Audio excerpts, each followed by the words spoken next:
오늘 같이 나눌 말씀 본문은 레위기 26장 23절에서 26절입니다.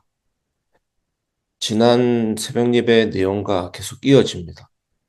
오늘도 큰 은혜 받으시기 바랍니다. 이런 일을 당하여도 너희가 내게로 돌아오지 아니하고 내게 대항할진대 나 곧 나도 너희에게 대항하여 너희 죄로 말미암아 너희를 7배나 더 치리라.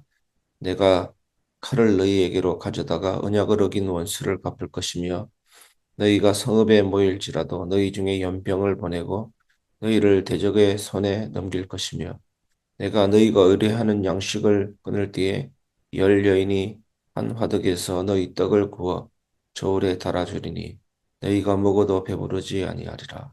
아멘. 징계와 돌아오라 하심에 대한 내용입니다.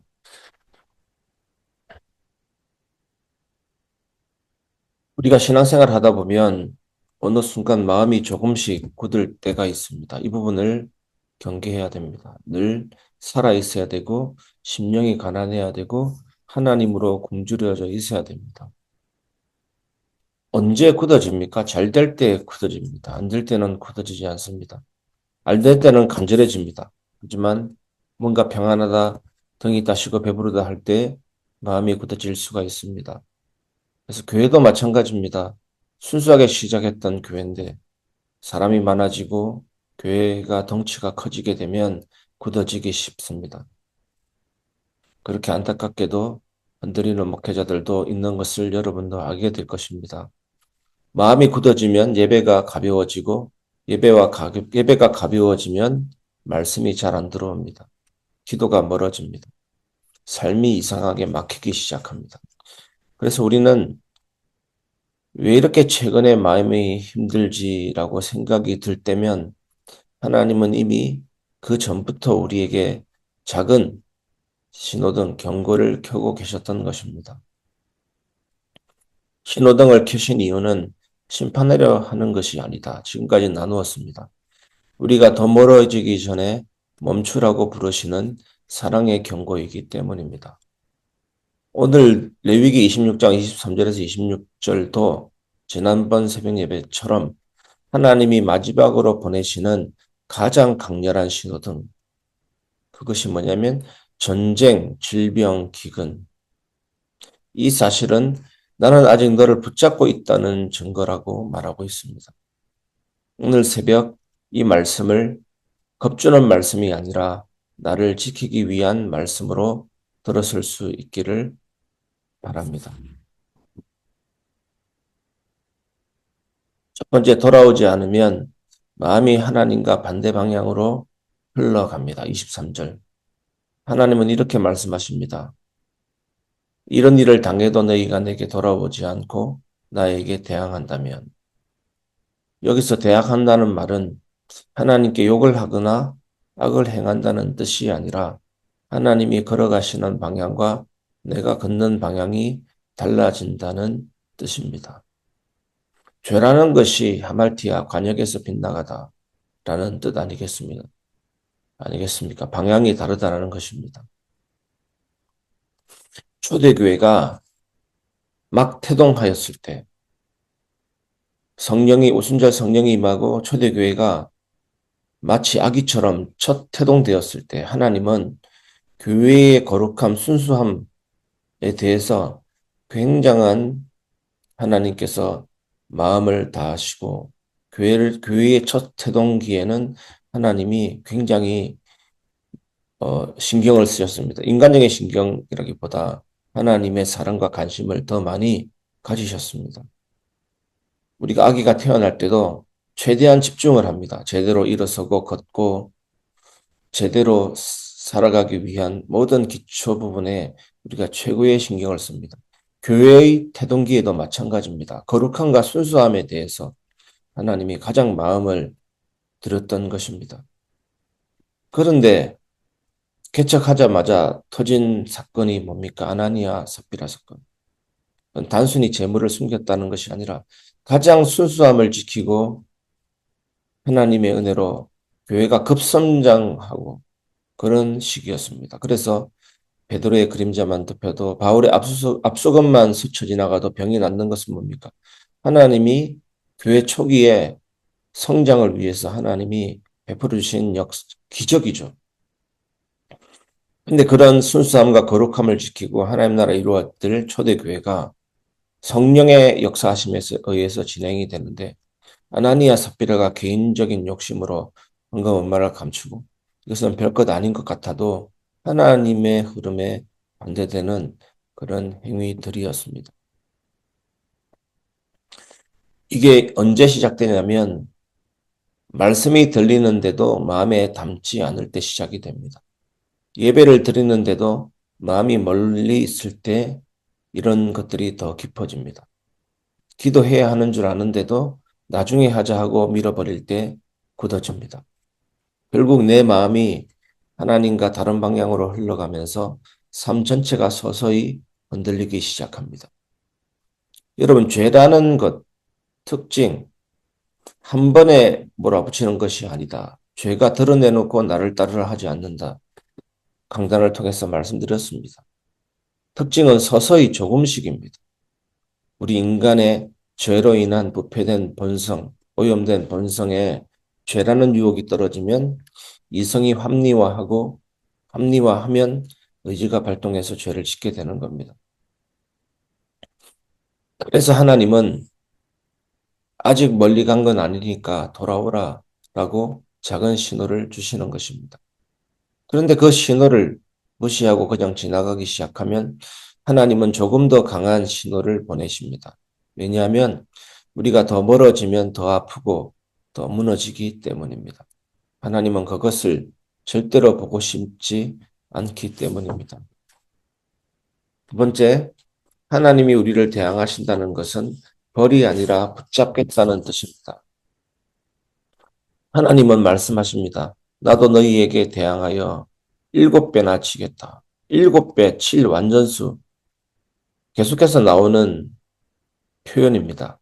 이 말을 들으면 하나님이 화나셨구나 하고 오해하기 쉽지만 하나님은 감정적으로도 완전한 분이십니다. 하나님은 분을 내시는 속에서도 의로우시고 거룩하십니다. 우리처럼 빡치거나 우리처럼 기분 나빠서 화를 내는 것 아니십니다. 여기서 대항한다라는 표현의 진짜 의미는 너를 놓치지 않고 끝까지 추적해서라도 붙잡겠다라는 뜻입니다. 목덜미라도 물어서 오겠다는 것입니다. 이것이 성도의 견인입니다. 구원받은 성도는 절대로 곁길에 빠진 채 영원한 멸망으로 가지는 않습니다. 야곱이 잘 보여줍니다. 야곱이 하나님의 택한 백성인데 온갖 불신앙하고 있을 때 하나님이 어떻게 했습니까? 언약의 자리로 다시 끌고 오신 것입니다. 그래서 성경 전체에서 전쟁은 우연히 일어난 사건이 아니라 하나님이 언약을 떠난 백성을 다시 돌려 세우기 위한 마지막 신호였습니다. 그것이 전쟁입니다. 사사기, 열왕기, 이사야, 예레미야, 에스겔, 소선지서, 대선지서 한번 바라보십시오. 모든 성경은 이렇게 정언합니다. 전쟁은 하나님이 화나신 것이 아니라 돌아오라 부르는데 우리가 계속 듣지 않아서 마지막으로 허락된 경고입니다. 이 모든 무너짐은 우리에게 원한이 있어서가 아니라 우리를 다시 살리기 위한 사랑의 간섭입니다. 그래서 우리 인생에 때로는 고난이 있습니다. 그리고 또 영광이 있습니다. 그리고 또 고난이 있습니다. 또한 영광이 있습니다. 이렇게 해서 무엇을 단련시킵니까? 이 세상도 내 것이 아니고 내가 꽉 붙잡고 있어야 될 것 아니구나. 그래서 바울이 살아도 죽어도 내 몸에서 그리스도가 존귀되기를 원합니다. 이래도 좋고 저래도 좋다가 아니라 오직 예수님, 십자가, 부활의 영광, 하늘 소망 바라보고 영원을 사모하는 마음을 주시고 우리를 이끌어 가시는 것입니다.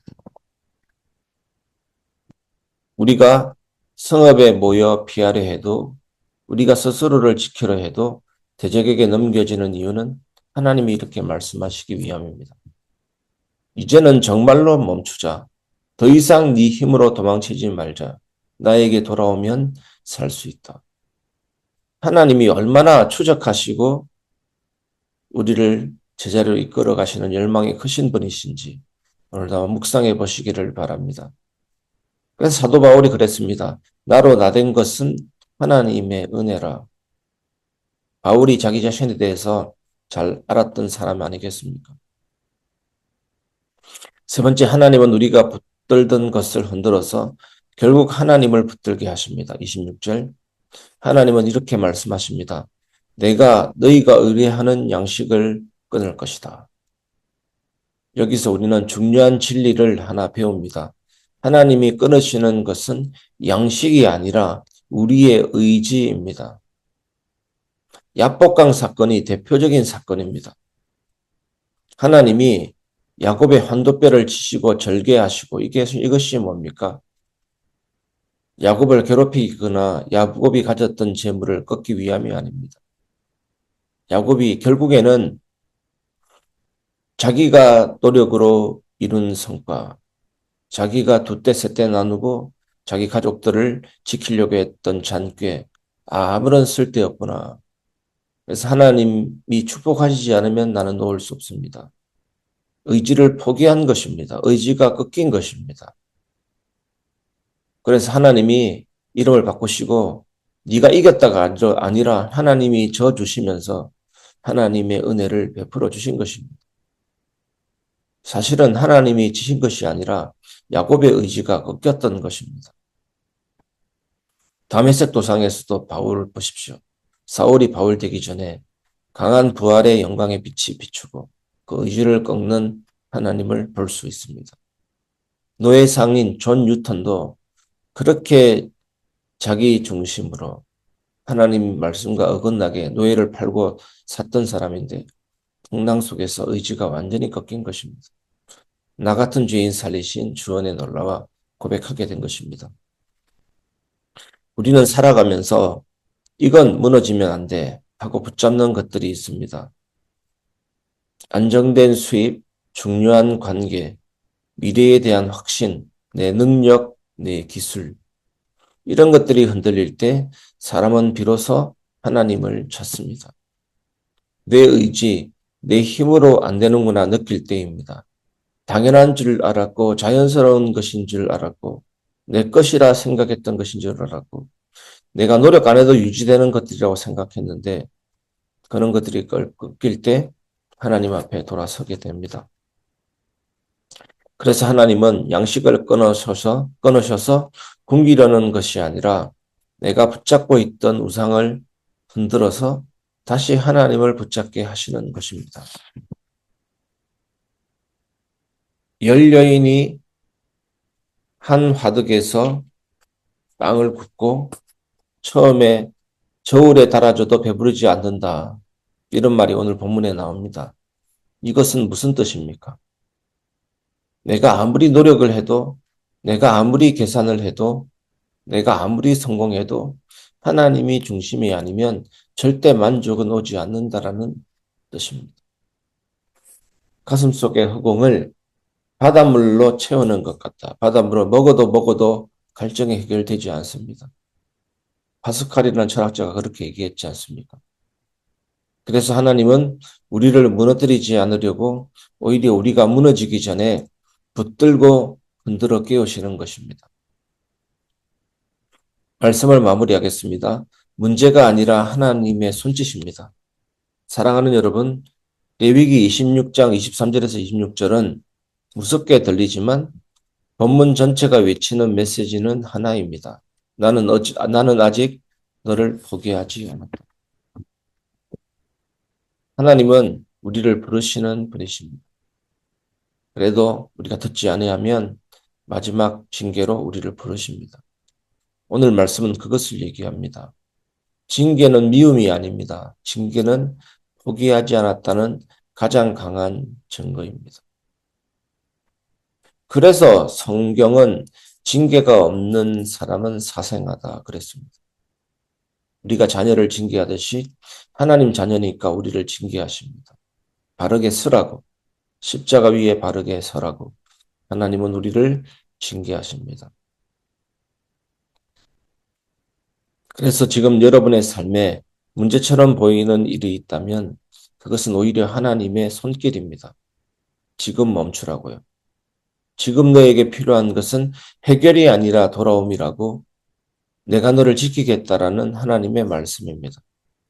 하나님은 돌아오는 자를 거절하지 않습니다. 또한 끝까지 붙으십니다. 오늘도 하나님 앞에 나아가는 오늘 하루 되시기를 주 예수님의 이름으로 축복합니다.